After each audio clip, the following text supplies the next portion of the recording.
엄마, 미쳤어? 어떻게 아빠 말고 다른 남자랑 그럴 수 있어? 지윤아, 이렇게 하지 않으면 나는 도저히 숨을 쉴 수가 없어. 아빠에게 비밀로 해줘.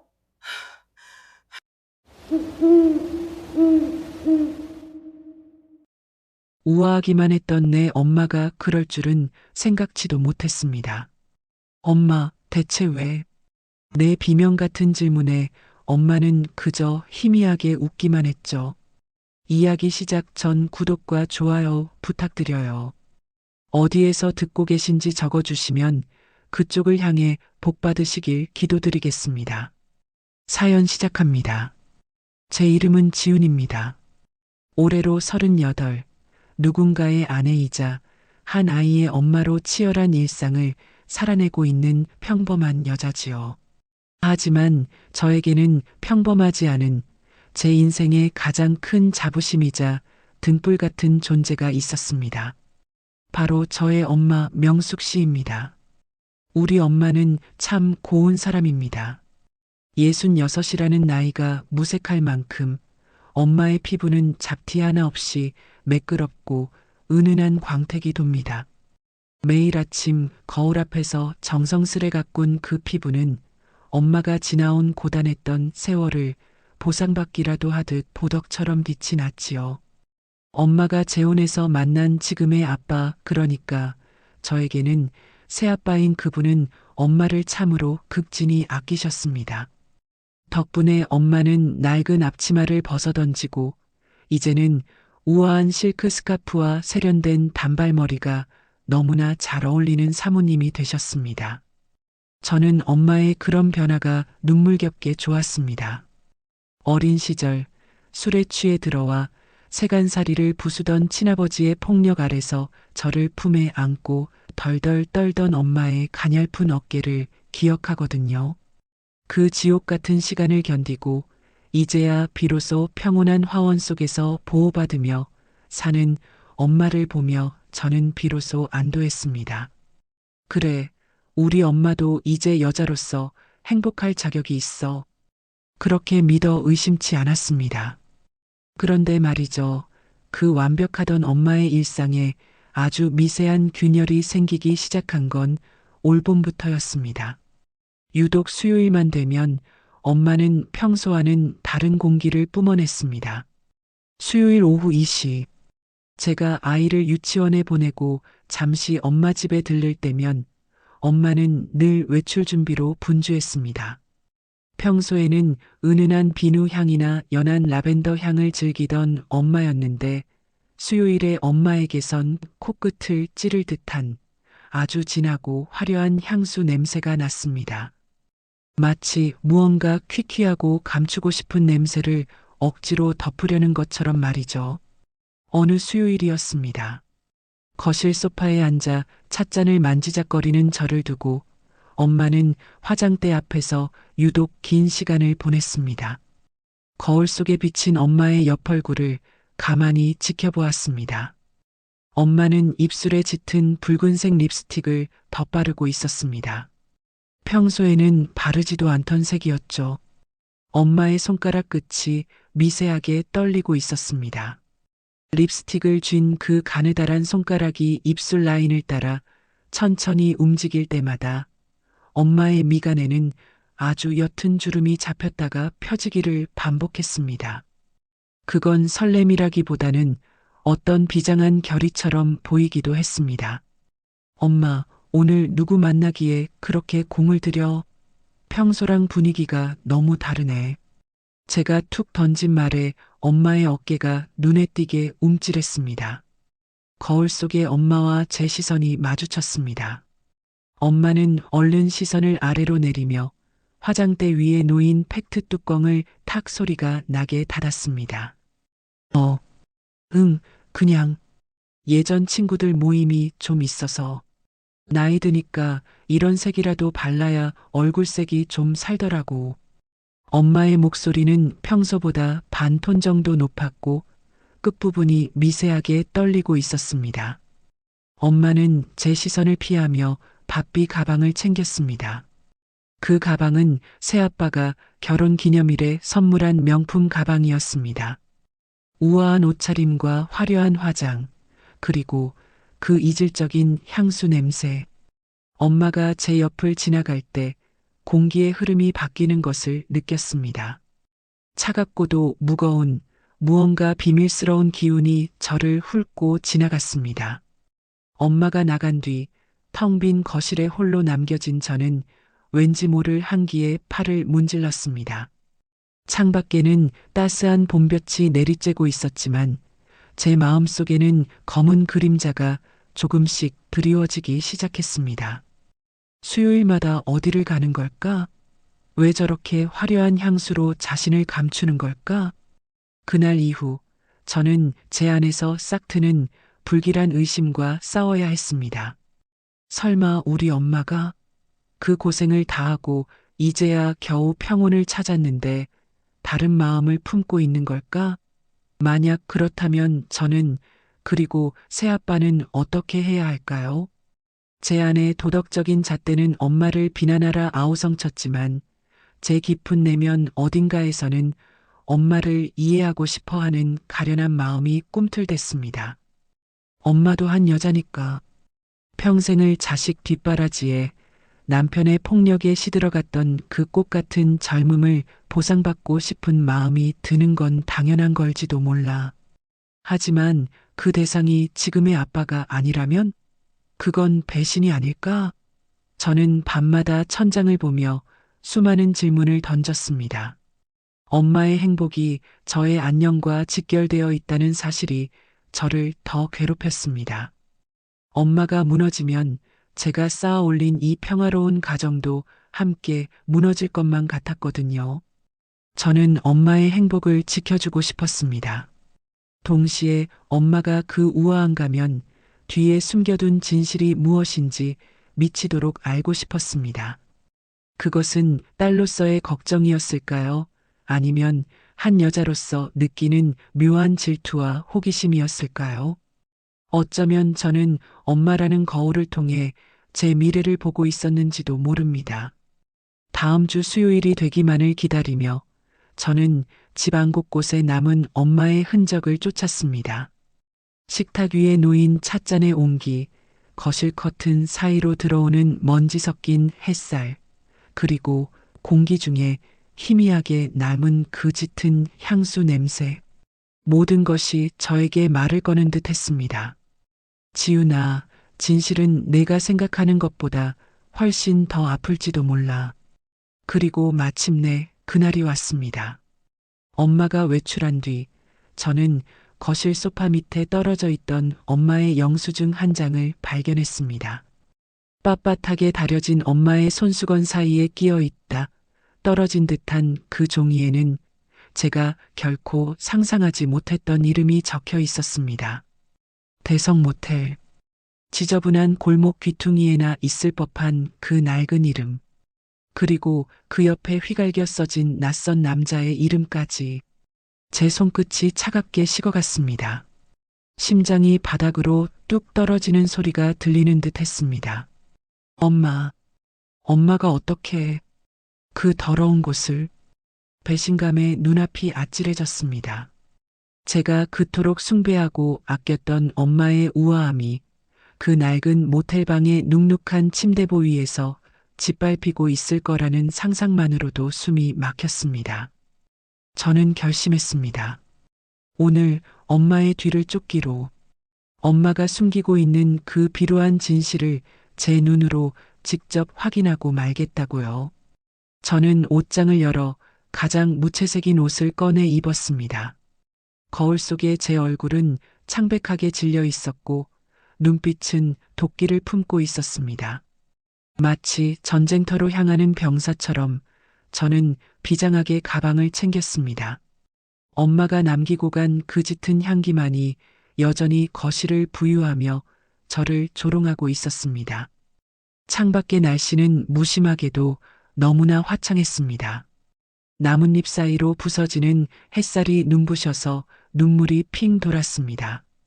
왜 진실을 마주하려는 순간은 늘 이렇게 찬란하고도 잔인한 걸까요? 저는 현관문을 열고 밖으로 나섰습니다. 엄마의 냄새를 따라 제가 결코 가고 싶지 않았던 그 어두운 비밀의 숲으로 발을 내디뎠습니다. 이제 곧 저는 제가 알던 엄마와는 전혀 다른 누군가를 만나게 되겠지요. 제 심장은 미친 듯이 뛰기 시작했고 손바닥에는 축축한 땀이 배어 나왔습니다. 엄마의 수요일, 그 베일이 벗겨지기 시작하는 순간이었습니다. 가죽 캔들을 쥔 손가락 끝이 하얗게 질려갔습니다. 손톱 끝으로 전해지는 미세한 진동이 마치 제 심장 박동처럼 불규칙하게 손목을 타고 올라왔지요. 앞서가는 엄마의 하얀 세단. 그 차 뒷모습이 오늘따라 왜 그렇게 낯설고 비정해 보였는지 모릅니다. 매끄러운 차체 위로 부서지는 오후의 햇살은 눈부시게 찬란한데 제 마음속에는 끈적이고 검은 타르 같은 의심이 차곡차곡 쌓여가고 있었습니다. 엄마는 평소처럼 우아하게 코너를 돌았습니다. 깜빡이가 리드미컬하게 깜빡이는 그 찰나의 순간조차 저는 숨을 멈춘 채 그 빛을 쫓았습니다. 엄마, 제발 집으로 돌아가줘. 제발 그 더러운 쪽지의 장소가 아니라고 말해줘. 속으로 수천 번을 빌고 또 빌었습니다. 하지만 엄마의 차는 제가 간절히 바랐던 백화점 방향이 아닌 도시의 화려한 외벽 뒤편, 습하고 어두운 골목들이 뒤엉킨 변두리로 서서히 미끄러져 들어갔습니다. 창밖의 풍경이 변하기 시작했습니다. 잘 가꿔진 가로수와 세련된 쇼윈도는 사라지고 빛바랜 간판들이 서로 어깨를 맞댄 채 비틀거리는 낡은 건물들이 나타났습니다. 공기의 냄새부터가 달랐습니다. 세련된 도시의 향취는 간데없고 어디선가 흘러나온 하수구의 비릿한 냄새와 오래된 건물들이 뿜어내는 눅눅한 곰팡이 냄새가 차창 틈으로 스며들었습니다. 엄마의 차가 멈춰선 곳은 간판에 글자 몇 개가 떨어져 나가 대성텔이라고만 적힌 낡고 초라한 모텔 앞이었습니다. 붉은 벽돌은 여기저기 금이 가 있었고 입구를 가린 조잡한 가림막은 바람이 불 때마다 기분 나쁜 소리를 내며 흔들렸습니다. 저는 길 건너편 그림자가 짙게 들이운 골목 입구에 차를 세웠습니다. 심장이 목구멍까지 차올라 금방이라도 터져버릴 것 같았습니다. 입술을 너무 세게 깨물어 비릿한 피냄새가 입안에 퍼졌지만 통증조차 느껴지지 않았습니다. 오직 제 시선은 차 문을 열고 내리는 엄마의 뒷모습에 고정되어 있었습니다. 엄마는 차에서 내려 잠시 주위를 살폈습니다. 그 짧은 찰나 엄마의 목 근육이 미세하게 긴장하며 좌우로 움직이는 것을 보았습니다. 그리고는 이내 단호한 걸음걸이로 그 지저분한 입구를 향해 걸어갔습니다. 엄마가 입은 베이지색 캐시미어 코트가 그 낡은 공간과 너무나 이질적이어서 마치 고귀한 백조가 오물더미 속으로 발을 들이는 것 같은 착각마저 들었습니다. 엄마의 구두 굽소리가 멀리서도 들리는 듯 했습니다. 또각, 또각. 그 소리는 제 가슴에 박히는 못소리 같았습니다. 엄마는 너무나 익숙한 듯 모텔 카운터를 지나치지도 않고 곧장 계단으로 향했습니다. 누군가를 기다리는 기색도 주저하는 기색도 없었습니다. 그것이 저를 더 절망케 했습니다. 처음이 아니라는 증거니까요. 저는 차 문을 열고 밖으로 나갔습니다. 다리가 후들거려 하마터면 바닥에 주저앉을 뻔했습니다. 간신히 차체를 붙잡고 서서 엄마가 사라진 그 어두운 입구를 응시했습니다. 제 안의 도덕심과 배신감이 격렬하게 충돌하며 저를 갈기갈기 찢어놓는 것 같았습니다. 엄마, 어떻게 이럴 수 있어? 아빠가 엄마한테 어떻게 했는데? 그 지옥 같은 세월에서 엄마를 건져준 사람한테 어떻게 이런 비수를 꽂을 수 있어? 분노가 머리끝까지 치밀어 올랐습니다. 동시에 형용할 수 없는 슬픔이 해일처럼 밀려왔습니다. 제가 평생을 두고 존경에 마지 않았던 엄마의 정절과 우아함이 이 눅눅한 침대보와 담배 찌든 내 가득한 방 안에서 산산조각이 나고 있다는 사실이 믿기지 않았습니다. 저는 주머니 속에서 떨리는 손으로 휴대폰을 꺼냈습니다. 단축번호 1번. 새아빠였습니다. 번호를 누르는 손가락이 경련하듯 떨렸습니다.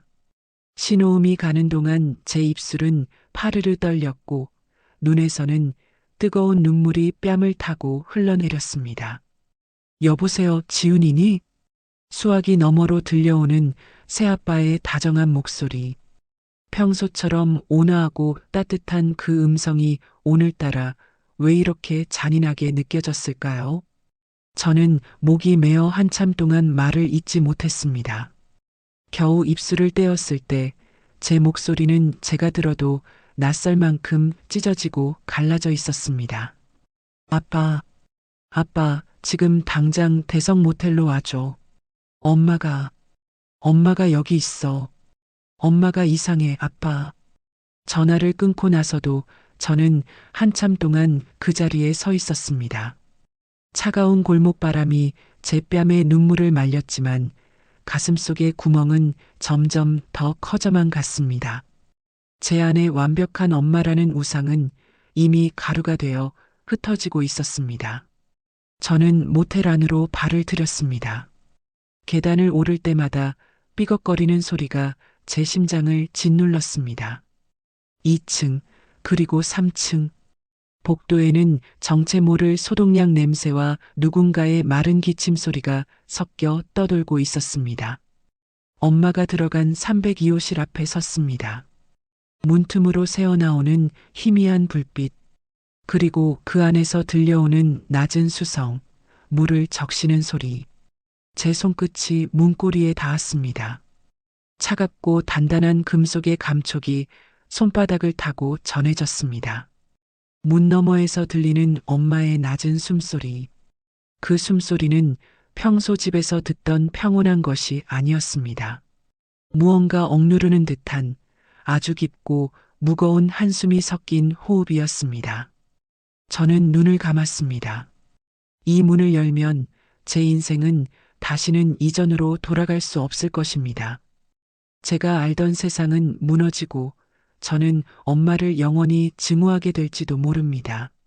하지만 멈출 수 없었습니다. 진실이라는 괴물은 이미 제 목을 움켜쥐고 있었으니까요. 복도 저편에서 급하게 계단을 뛰어 올라오는 발소리가 들렸습니다. 새아빠였습니다. 숨을 몰아쉬며 제 곁에 선 그의 얼굴은 종이장처럼 하얗게 질려 있었습니다. 그는 제 손을 잡았습니다. 그의 손바닥 역시 저만큼이나 차갑고 축축했습니다. 지훈아, 정말 내 엄마가 이 안에 있니? 새아빠의 눈동자가 떨리고 있었습니다. 그 눈에 담긴 건 배신감보다는 제발 아니길 바라는 간절한 부정이었습니다. 저는 아무 말 없이 고개를 끄덕였습니다. 그리고는 힘을 주어 문고리를 돌렸습니다. 철컥 하고 문이 열리는 소리가 고요한 복도에 천둥처럼 울려 퍼졌습니다. 문이 천천히 열리며 방 안의 풍경이 제 시야로 쏟아져 들어왔습니다. 하지만 그곳에서 제가 마주한 것은 제 머릿속이 그려낸 그 어떤 더러운 상상보다도 훨씬 더 참혹하고 훨씬 더 비극적인 광경이었습니다. 문고리를 돌리는 그 찰나의 순간이 영겁의 시간처럼 느껴졌습니다. 끼익 하는 비명 같은 소음과 함께 문이 열리자마자 제 코끝을 찌른 것은 엄마의 그 화려한 향수 냄새가 아니었습니다. 그것은 코를 찌르는 듯한 암모니아 냄새, 오래된 벽지에서 배어나오는 눅눅한 곰팡이, 그리고 죽음이 임박한 생명체에게서나 날 법한 비릿하고 무거운 악취였습니다. 제 시야가 방 안으로 쏟아져 들어갔습니다. 낡은 형광등이 지직거리며 위태롭게 빛을 내뿜고 있는 그 좁은 방 안. 저는 그곳에서 제가 상상했던 불륜의 현장보다 훨씬 더 참혹하고 괴기스러운 광경을 마주했습니다. 방 한가운데 놓인 삐걱거리는 침대. 그 위에는 한 노인이 누워 있었습니다. 아니, 그것은 사람이라기보다 차라리 바싹 말라버린 고목나무 껍질 같았습니다. 뼈마디가 앙상하게 드러난 손은 허공을 향해 갈퀴처럼 굽어 있었고, 초점 없는 눈동자는 천장의 얼룩만을 멍하게 응시하고 있었지요. 입술은 가뭄이 든 논바닥처럼 갈라져 있었고, 그 사이로 새어나오는 거친 숨소리는 마치 쇠사슬을 바닥에 끄는 듯한 소리를 내고 있었습니다. 그리고 그 곁에 우리 엄마가 있었습니다. 엄마는 그 우아한 캐시미어 코트를 방구석 플라스틱 의자에 아무렇게나 걸쳐둔 채였습니다. 소매를 팔꿈치까지 걷어붙인 엄마의 팔등에는 푸른 정맥이 툭 붉어져 있었고 그 손등에는 붉은 물집이 잡혀 있었습니다. 엄마는 무릎을 꿇고 앉아 대야에 담긴 따뜻한 물에 수건을 적시고 있었습니다. 엄마의 손가락이 물속으로 잠길 때마다 파르르 떨리는 것을 보았습니다. 그것은 공포가 아니라 지독한 피로와 슬픔이 켜켜이 쌓여 만들어낸 경련이었습니다. 엄마, 제 목소리는 바람 빠진 풍선처럼 힘없이 바닥으로 흩어졌습니다. 엄마는 고개를 돌리지 않았습니다. 아니, 돌릴 힘조차 없어 보였습니다. 엄마는 그저 묵묵히 수건을 짜서 침대 위 노인의 마른 가슴팍을 닦아내기 시작했습니다. 그때였습니다. 침대 옆 협탁 위에 놓인 낡은 지갑 속에서 삐져나온 빛바랜 사진 한 장이 제 눈에 들어왔습니다. 젊은 시절의 엄마 그리고 그 곁에서 저를 안고 호탕하게 웃고 있는 한 남자. 제 기억 속에서 가장 잔인한 페이지를 장식했던 우리를 버리고 떠났던 나의 친아버지였습니다. 세상에 저 흉측한 노인이 내 유년 시절을 피눈물로 물들였던 그 괴물 같은 인간이란 말인가요? 제 심장 밑바닥에서 뜨거운 무언가가 울컥 치밀어 올랐습니다. 그것은 배신감보다 더 깊고 질긴 혐오였습니다. 엄마 미쳤어? 지금 여기서 뭐 하는 거야? 이 사람이 우리한테 어떻게 했는데? 내 앞에서 이 인간 죽었다고 다신 이름도 올리지 말자고 했잖아. 제 고함에 엄마의 어깨가 눈에 띄게 들썩였습니다. 엄마는 그제야 천천히 고개를 돌려 저를 보았습니다. 엄마의 얼굴은 제가 알던 우아한 사모님의 것이 아니었습니다. 화장은 눈물과 땀에 번져 얼룩덜룩했고 눈가는 짓물러 붉게 충혈되어 있었습니다. 하지만 그 눈동자 안에는 제가 단 한 번도 본 적 없는 거대한 바다와도 같은 깊은 슬픔과 해방감이 공존하고 있었습니다. 지훈아, 왔니? 엄마의 목소리는 갈라진 대지처럼 거칠었습니다. 엄마는 다시 고개를 돌려 그 노인의 손을 잡았습니다. 그리고는 제 시선을 피해 노인의 하반신 쪽으로 손을 옮겼습니다. 엄마는 그의 거칠고 메마른 다리 사이 단단하고 뜨거운 무언가를 조심스럽게 감싸 주었습니다. 그것은 병마로 인해 딱딱하게 굳어버린 그리고 마지막 생의 열기를 토해내고 있는 그의 마른 허벅지 근육이었습니다. 엄마의 손길은 지극히 정성스러웠습니다. 마치 세상에서 가장 귀한 보석을 다루듯 혹은 갓 태어난 아기를 씻기듯 엄마는 수건으로 그의 환부를 닦아내고 있었습니다. 그 순간 방 안의 공기가 멈춘 듯 했습니다. 제 등 뒤에 서 있던 새아빠의 거친 숨소리만이 고요를 깨고 있었습니다. 저는 엄마의 뒷모습을 보며 말할 수 없는 비참함을 느꼈습니다. 내가 그토록 증오했던 인간을 위해 내 우아한 엄마가 이 더러운 방에서 무릎을 꿇고 수발을 들고 있다니. 이것은 도덕의 문제도 배신의 문제도 아니었습니다. 그것은 제 세계관 전체가 무너져 내리는 천재지변이었습니다. 왜 엄마? 왜 이 지옥 속으로 다시 걸어 들어온 거야? 우리가 어떻게 빠져나온 구덩이인데. 아빠가 엄마한테 준 상처가 아직도 흉터로 남아 있는데 어떻게 그 손으로 저 인간의 살결을 만질 수가 있어? 제 내면에서는 수만 가지의 날카로운 질문들이 비수가 되어 날아다녔습니다. 엄마가 이 수요일마다 뿌렸던 그 진한 향수 냄새. 그것은 유혹을 위한 향기가 아니라 이 방의 지독한 악취를 지우기 위한, 그리고 스스로의 죄책감을 마비시키기 위한 처절한 방어기제였다는 사실을 깨닫는 순간 가슴이 찢어지는 것 같았습니다. 엄마는 한참 동안 말이 없었습니다. 그저 규칙적으로 수건을 적시고 짜고 닦아내는 동작만을 반복했습니다. 그 소리만이 방 안을 메웠습니다. 툭툭 대야로 떨어지는 물방울 소리가 제 심장 박동과 겹쳐 들렸습니다. 지훈아. 엄마가 나지막이 입을 뗐습니다. 엄마의 시선은 여전히 노인의 창백한 얼굴에 머물러 있었습니다. 이 사람, 이제 보름도 못 넘긴단다. 의사가 그랬어. 갈 때라도 사람답게 깨끗하게 보내주고 싶었어. 그게 내가 이 사람에게, 그리고 내 가여웠던 청춘에게 해줄 수 있는 마지막 예우란다. 엄마의 손가락 끝이 노인의 뺨을 아주 살짝 스쳤습니다. 닿을 듯 말 듯한 그 손끝의 열기에서 저는 증오보다 더 지독한 인연의 끈을 보았습니다. 엄마는 그의 살결을 만지며 그 옛날의 고통과 화해하고 있었던 것입니다. 엄마는 이 사람을 용서한 게 아니야. 그냥 내 마음속에 박힌 이 가시를 뽑아내고 싶은 것뿐이야. 지훈아, 내가 보기엔 내가 미친 것 같겠지. 하지만 이렇게 하지 않으면 나는 죽을 때까지 내 아빠 옆에서도 가짜로 살 수밖에 없었을 거야. 엄마의 고백은 조용했지만 그 어떤 웅변보다 강력하게 제 가슴을 때렸습니다. 저는 아무 말도 할 수 없었습니다. 제 안에 천박한 의심이, 엄마를 불륜녀로 몰아세웠던 제 그릇된 확신이 너무나 부끄러워 고개를 들 수 없었습니다. 저는 엄마의 굽은 등을 보았습니다. 그 등은 더 이상 연약한 여자의 등이 아니었습니다. 그것은 모든 풍파를 다 받아내고도 묵묵히 서 있는 거대한 바다와 같았습니다.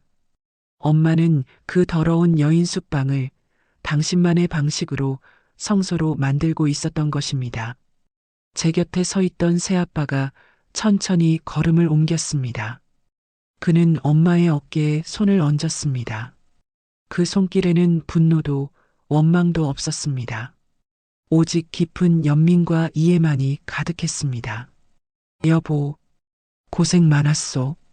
새아빠의 짧은 한마디에 엄마의 참았던 울음이 터져 나왔습니다. 엄마는 고개를 숙인 채 어깨를 들썩이며 소리 죽여 울었습니다.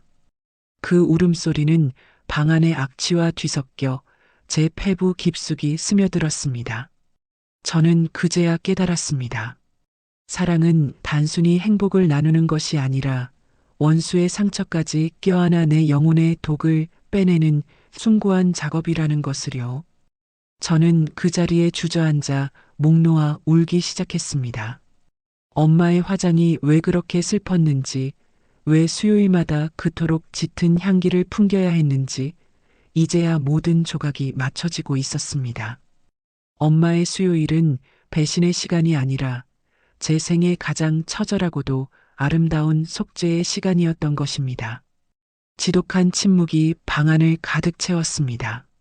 낡은 창문 틈으로 들어오는 한 줄기 오후의 햇살이 먼지 섞인 공기 속에서 유령처럼 부유하고 있었지요. 저는 벽에 기대어 서서 제 눈앞에 펼쳐진 이 비현실적인 광경을 아주 느린 시선으로 훑었습니다. 엄마의 손가락은 여전히 물에 젖어 있었습니다. 그저 한없이 곱고 우아하게만 보였던 엄마의 손. 하지만 지금 그 손은 제 생에 가장 끔찍했던 기억의 주인공, 그 노인의 살결을 문지르고 있었습니다.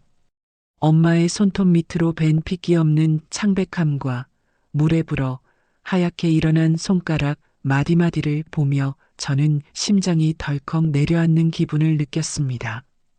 이것이 엄마가 매주 수요일 치러왔던 대가였다는 사실을 제 가련한 머리로는 도저히 감당할 수가 없었습니다.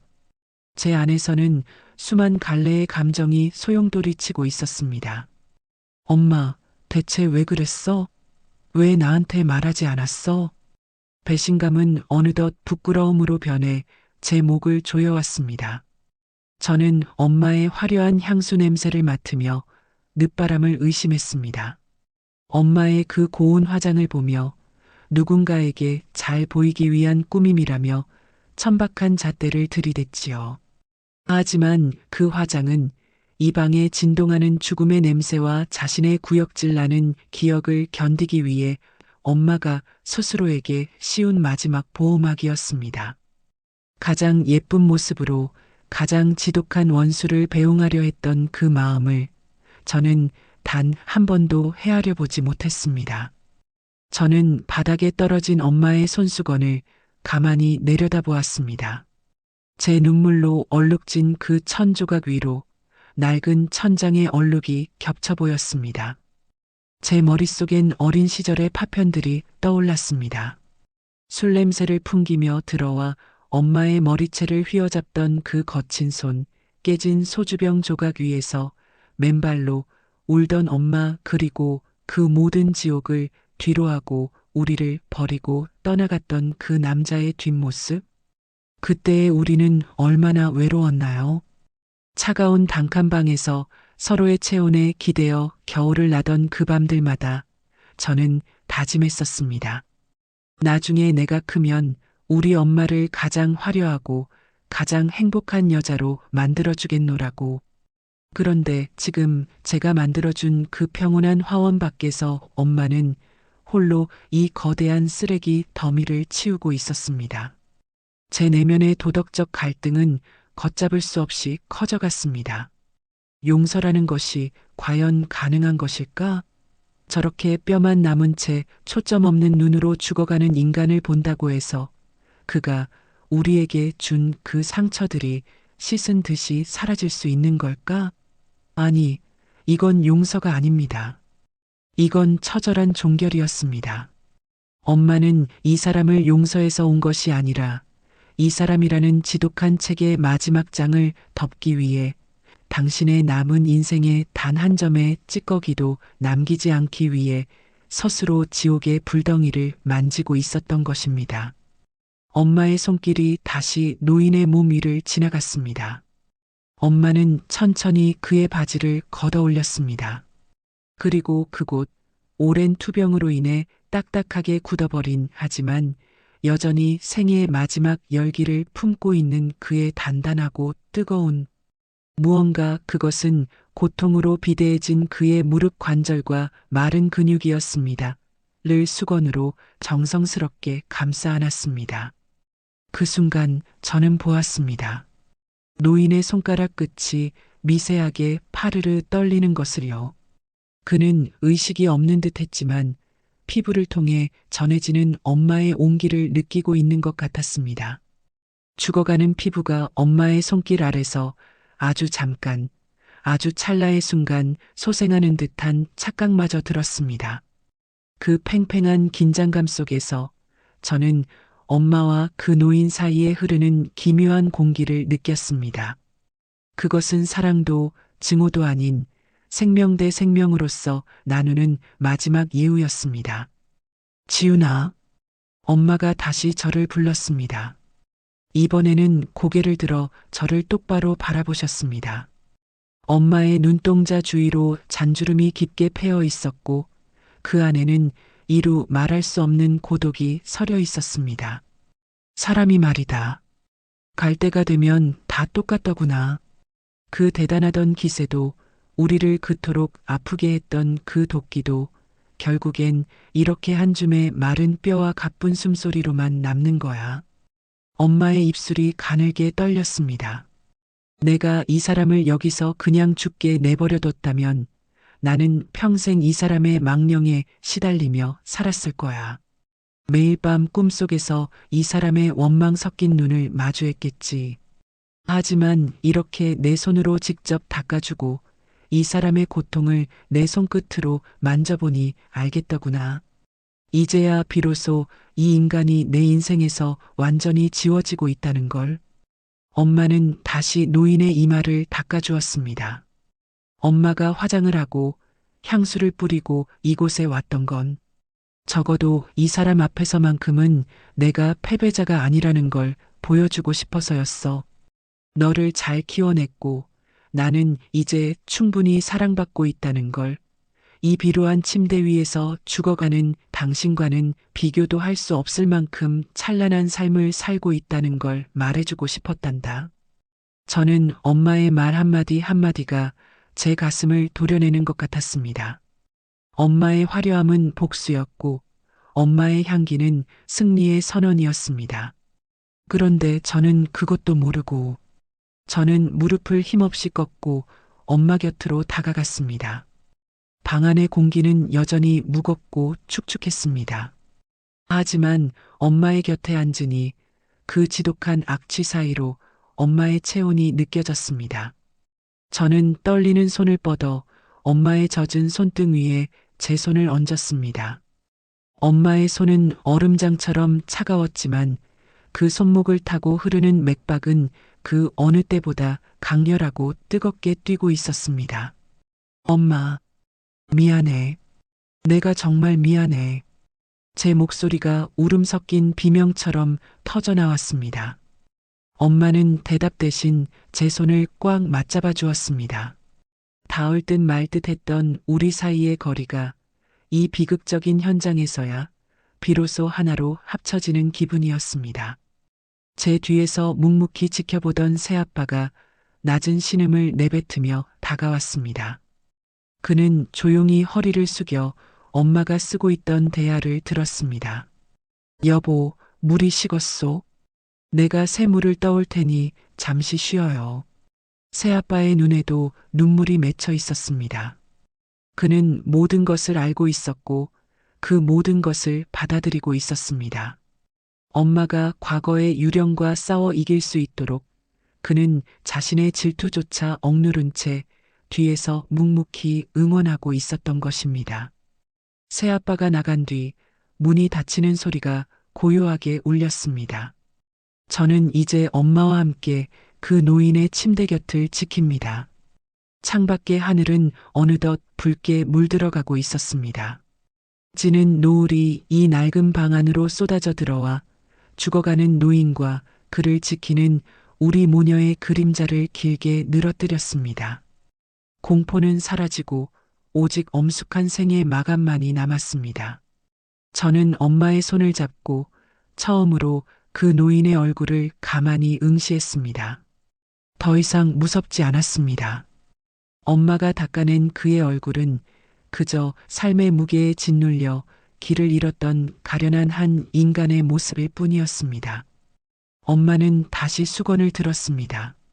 그리고 마치 의식을 치르듯 경건한 몸짓으로 그의 손가락 마디마디를 닦아내기 시작했습니다. 그 광경은 너무나 슬프고도 우아해서 저는 눈을 감고 그 순간의 공기와 흐름을 가슴속에 깊이 새겼습니다. 이것이 바로 한 여자가 자신의 삶을 완성해가는 세상에서 가장 고귀하고도 처절한 대가임을 저는 이제야 비로소 온몸으로 느끼고 있었습니다. 새아빠가 가져온 새 물의 온기가 방 안의 눅눅한 공기를 잠시나마 밀어냈습니다. 대야에서 솟아오르는 가느다란 수증기가 낡은 형광등 불빛을 받아 부서지는 것을 저는 넋을 잃고 바라보았습니다. 마치 엄마의 오랜 한숨이 구름이 되어 피어오르는 것만 같았지요. 새아빠는 조용히 무릎을 굽히고 앉아 엄마가 쥐고 있던 젖은 수건을 건네받았습니다. 그의 손은 크고 투박했습니다. 수십 년간 거친 세상을 헤쳐오며 만들어진 굳은 살이 박인 그 손이 지금은 가장 부드럽고 경건한 몸짓으로 그 노인의 손을 감싸쥐었습니다. 엄마의 전 남편 그리고 자신의 아내를 지옥으로 몰아넣었던 그 남자의 손을 말입니다. 그 순간 저는 제 숨소리조차 소음처럼 느껴져 가슴을 눌러야 했습니다. 새아빠의 손가락 끝이 노인의 마른 손마디를 따라 천천히 움직였습니다. 그것은 질투나 원망이 거세된 오직 인간으로서의 깊은 연민만이 남은 몸짓이었습니다. 새아빠는 아무 말도 하지 않았지만 그 무거운 침묵 속에서 저는 그가 이미 오래전부터 이 순간을 준비해 왔음을 깨달았습니다. 제 안의 도덕적 갈등은 이제 다른 방향으로 저를 흔들었습니다. 나는 과연 저럴 수 있을까? 나를 평생 괴롭힌 사람이 아니라 내가 사랑하는 여자를 평생 아프게 했던 그 원수를 이토록 따뜻한 물로 씻겨줄 수 있을까? 새아빠의 어깨가 미세하게 떨리는 것을 보았습니다. 그것은 분노가 아니라 그가 짊어져 온 아내의 슬픔이 너무나 무거워 토해내는 공명 같았습니다. 그는 노인의 손목을 닦아내며 엄마가 차마 다 뽑아내지 못했던 마지막 가시를 대신 뽑아주고 있었습니다. 아빠는 다 알고 있었던 거야? 엄마가 수요일마다 어디로 가는지, 왜 그렇게 예쁘게 화장을 하고 집을 나서는지, 그 향기 뒤에 숨겨진 엄마의 눈물 냄새를 아빠는 이미 맡고 있었던 거야? 제 가슴 속으로 뜨거운 눈물이 강물처럼 흘러내렸습니다. 저는 그동안 제가 보아온 엄마와 새아빠의 평온한 일상이 결코 우연이 아니었음을 깨달았습니다. 새아빠는 엄마의 상처를 덮어주는 지붕이 아니라 그 상처가 덧나지 않도록 기꺼이 자신의 살을 떼어 약을 발라주는 사람이었습니다. 한참 동안의 침묵 끝에 새아빠가 입을 열었습니다. 그의 목소리는 낮고 깊었으며 방 안의 정적을 깨뜨리지 않을 만큼 부드러웠습니다. 지훈아, 내 엄마 마음속에는 아주 오래된 방이 하나 있었단다. 아무리 화려한 옷을 입고 맛있는 음식을 먹어도 그 방 안에는 늘 찬 바람이 불고 있었지. 나는 그 방의 문을 열어줄 열쇠를 찾고 싶었어. 새아빠는 노인의 마른 가슴 위로 마른 수건을 덮어주며 엄마를 돌아보았습니다. 엄마는 고개를 숙인 채 새아빠의 손등 위로 자신의 손을 겹쳐 올렸습니다. 두 사람의 손이 맞닿는 그 짧은 찰나 공기 중에는 묘한 긴장감과 함께 이루 말할 수 없는 우아한 유대감이 형성되었습니다. 그것은 남녀 간의 관능적인 끌림보다 훨씬 더 단단하고 뜨거운 생의 끝단에서 마주한 영혼의 결합이었습니다. 이제 그만 가자, 여보. 이 사람도 당신 마음 다 알았을 거야. 이제 보내주자고. 새아빠가 엄마의 손을 부드럽게 감싸쥐었습니다. 엄마는 그 손길에 몸을 맡긴 채 마지막으로 노인의 얼굴을 가만히 응시했습니다. 노인의 감긴 눈꺼풀이 미세하게 떨리는 듯 했지만 그는 이제 더 이상 이 세상의 사람이 아닌 듯 평온해 보였습니다. 우리는 그 낡은 모텔방을 나섰습니다. 계단을 내려올 때마다 들리던 그 삐걱거리는 소리가 이제는 무거운 짐을 내려놓는 해방의 소리처럼 들렸습니다. 밖으로 나오자 도시의 소음이 파도처럼 밀려왔습니다. 차가운 저녁 공기가 뺨을 스쳤지만 제 마음속엔 이름 모를 온기가 차오르고 있었습니다. 차 안은 고요했습니다. 운전대를 잡은 새아빠의 옆모습은 여느 때와 다름없이 단단하고 평온했습니다. 뒷좌석에 앉은 엄마는 창밖을 멍하니 바라보고 있었습니다. 엄마의 뺨을 타고 흐르는 눈물이 가로등 불빛에 반사되어 보석처럼 빛났습니다.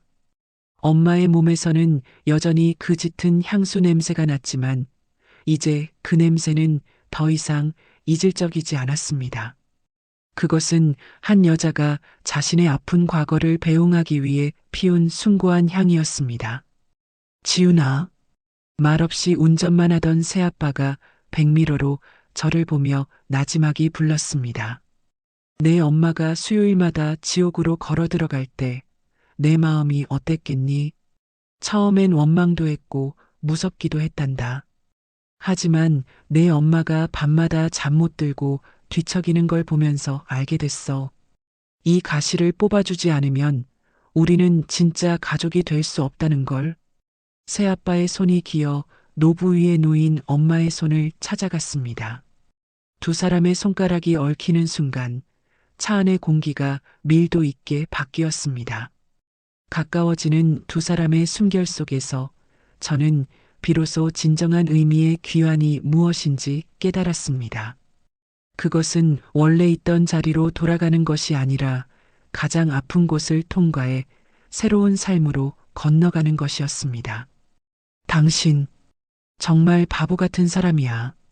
엄마가 울음 섞인 목소리로 속삭였습니다. 엄마는 새아빠의 손등 위로 자신의 얼굴을 묻었습니다. 그 단단하고 뜨거운 무언가, 그것은 새아빠가 평생 일구어온 정직한 삶의 마디이자 엄마의 모든 것을 품어준 그의 거대한 사랑의 증거였습니다. 를 느끼며 엄마는 아이처럼 어깨를 들썩이며 울었습니다. 저는 그 뒷모습을 보며 창문에 머리를 기댔습니다.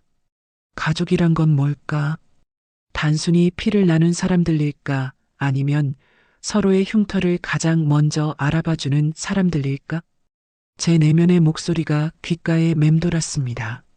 저는 그동안 엄마를 제 기준에 맞춰 완벽한 사모님으로만 박제해두려 했습니다. 엄마의 고통을 마주하기보다 제 평온이 깨질까봐 전전긍긍했던 제 자신이 너무나 작게 느껴졌습니다.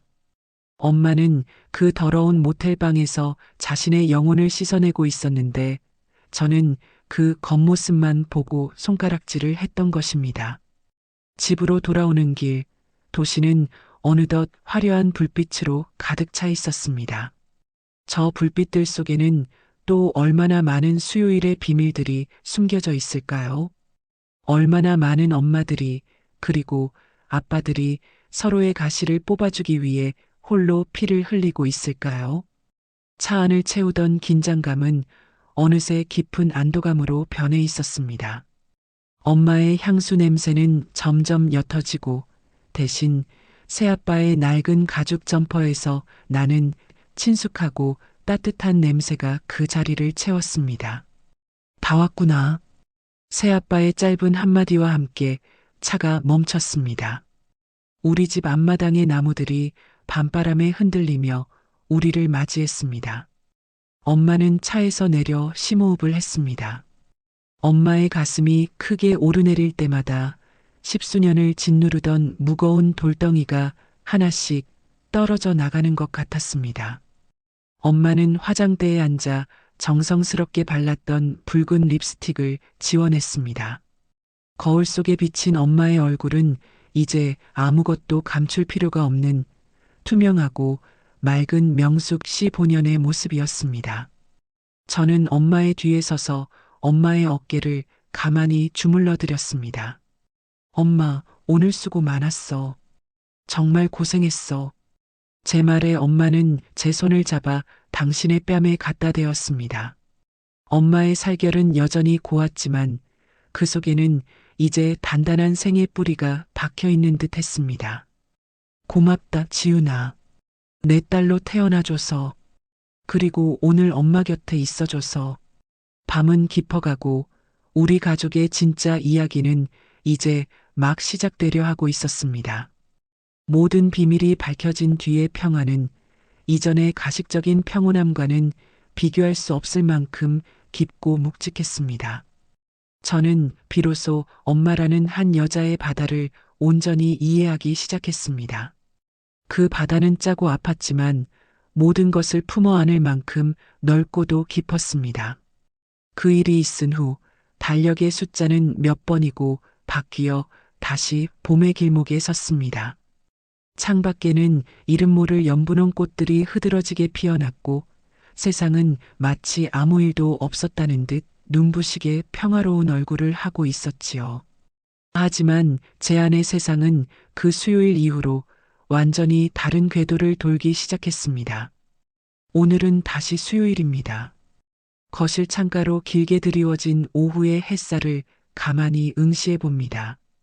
먼지들이 그 빗줄기를 타고 느릿느릿 춤을 추는 모양새가 마치 우리네 삶의 편린들 같다는 생각을 했습니다.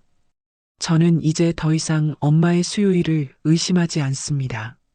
아니, 이제는 그 수요일이 오기를 기다리며 제가 먼저 엄마의 화장대 앞에 앉아 향수 뚜껑을 엽니다. 엄마가 제 뒤로 다가와 거울 속에 저를 봅니다. 엄마의 눈매는 예전보다 훨씬 깊고 맑아졌습니다.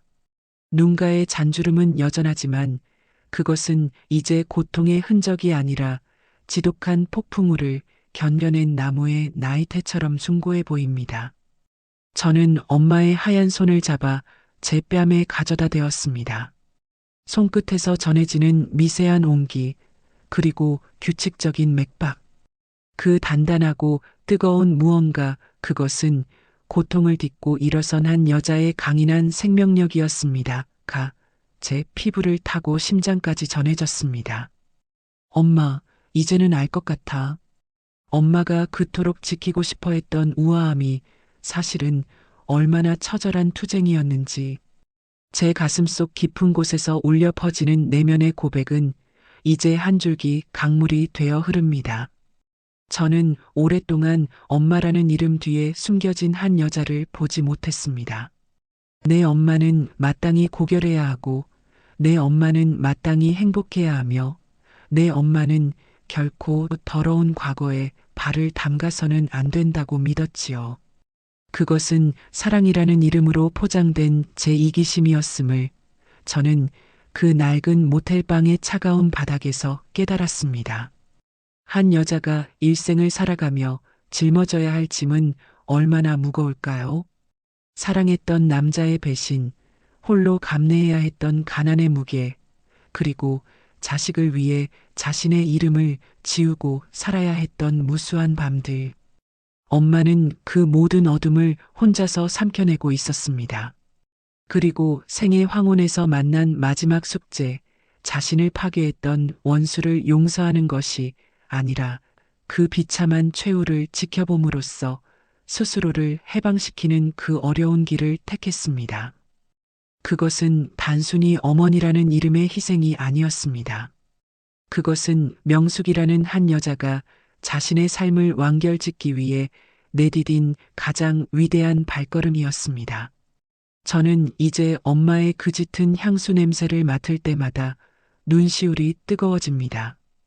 그것은 악취를 가리기 위한 향기가 아니라 자신의 상처에서 피어난 가장 고귀한 꽃향기였음을 이제는 알기 때문입니다. 지훈아, 준비 다 됐니? 엄마의 나지막한 목소리에 저는 상념에서 깨어납니다. 엄마는 오늘 유독 화사한 실크 스카프를 둘렀습니다. 그 스카프가 엄마의 가느다란 목선을 따라 부드럽게 흘러내리는 것을 보며 저는 엄마가 가진 그 우아함의 정체를 비로소 정의할 수 있었습니다. 그것은 고통을 모르는 순진함이 아니라 고통을 정면으로 마주하고 이겨낸 자만이 가질 수 있는 품격이었습니다. 응, 엄마. 오늘은 날씨가 참 좋다. 아빠도 좋아하시겠어. 거실 한편에서 묵묵히 신발끈을 묶던 새아빠가 고개를 들어 우리를 향해 인자하게 웃어 보입니다. 그의 눈빛에는 여전히 엄마를 향한 깊은 신뢰와 존경이 담겨 있습니다. 그는 엄마의 과거를 지워주려 하지 않았습니다.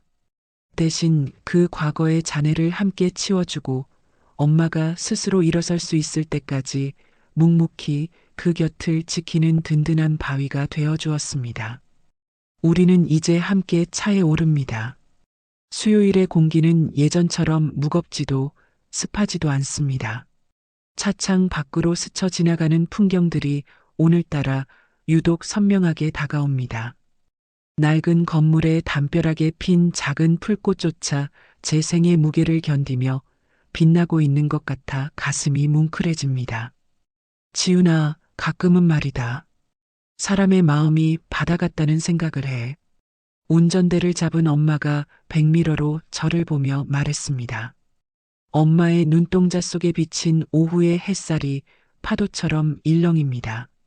아무리 더러운 오물이 흘러들어와도 바다는 그걸 다 받아안고 스스로를 정화해내지. 처음에는 짜고 아파도 결국에는 그 깊고 넓은 품으로 모든 걸 녹여버리는 거야. 나도 내 마음이 그런 바다이길 바랐단다. 엄마의 말은 제 귓가에 머물지 않고 가슴속 깊은 곳까지 스며들었습니다.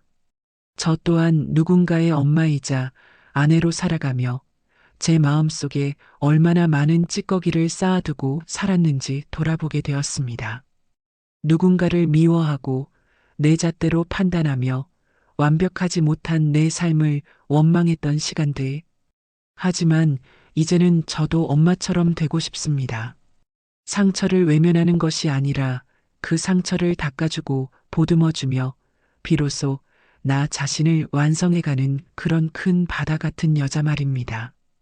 우리가 도착한 곳은 이제 그 낡은 모텔이 아닙니다. 친아버지는 그 일이 있은 지 얼마 지나지 않아 조용히 눈을 감으셨고 우리는 그의 유해를 양지바른 산자락에 모셨습니다. 엄마는 그가 떠나는 마지막 순간까지 그의 곁에서 마른 손을 잡아주었습니다. 죽어가는 피부에 닿았던 엄마의 온기는 아마도 그가 평생 처음 느껴본 진정한 사랑의 온기였을지도 모릅니다. 꽃다발을 내려놓는 엄마의 손가락 끝이 파르르 떨리는 것을 보았습니다. 하지만 그 떨림은 더 이상 고통이나 두려움이 아니었습니다. 그것은 오랜 긴장의 끝에 찾아온 안도감, 그리고 한 생명을 온전히 보내주었다는 성취의 떨림이었습니다. 저는 엄마의 곁에 서서 함께 기도했습니다. 이제는 그분도, 그리고 그분을 미워하며 평생을 보낸 우리 엄마의 마음속 어린 명숙이도 모두 평온하기를. 집으로 돌아오는 길, 해는 뉘엿뉘엿지며 세상을 온통 금빛으로 물들였습니다. 차 안에는 더 이상 진한 향수 냄새가 진동하지 않습니다. 대신 엄마가 건네준 귤 한 조각의 상큼한 향기와 새아빠의 낡은 가죽 자켓에서 배어나오는 따뜻한 냄새가 섞여 포근하게 우리를 감쌉니다. 엄마, 다음 주 수요일에는 우리 같이 근처 공원에 꽃구경 가요. 지훈이도 데리고요. 제 제안에 엄마가 활짝 웃음을 터뜨립니다. 그 웃음소리가 차 안의 공기를 정화하듯 맑게 울려 퍼집니다. 그래, 그러자. 이제 수요일은 우리 가족이 다 같이 행복해지는 날로 만들자꾸나. 저는 엄마의 어깨에 고개를 기댔습니다. 엄마의 몸에서 전해지는 규칙적인 숨결이 제 뺨을 간지립니다. 이제 저는 압니다. 사랑은 단순히 행복을 나누는 화원이 아니라 원수의 상처까지 껴안아 내 영혼의 바다를 넓히는 숭고한 여정이라는 것을요. 저는 이제야 비로소 엄마라는 이름의 그 깊고 넓은 바다를 온전히 이해하기 시작했습니다. 그리고 저 또한 그 바다를 닮은 한 여자가 되기로 마음먹었습니다. 시청자 여러분, 여러분의 수요일은 어떤 향기를 품고 있나요? 혹시 가슴속 깊은 곳에 아직 뽑아내지 못한 아픈 가시가 남아있지는 않으신지요? 처음에는 그 가시를 건드리는 것조차 두렵고 아프겠지만 용기를 내어 그 상처를 마주해 보시길 바랍니다. 따뜻한 물로 그 고통을 씻겨주고 진심 어린 향기로 그 아픔을 배웅할 때 여러분의 삶에도 비로소 진정한 소생의 봄이 찾아올 것입니다. 오늘 준비한 사연은 여기까지입니다. 긴 이야기 끝까지 함께 해주셔서 감사합니다. 여러분의 삶에도 엄마의 바다와 같은 평온함이 가득하시길 기도하겠습니다. 지금까지 하얀 부엉이였습니다. 편안한 밤 되세요.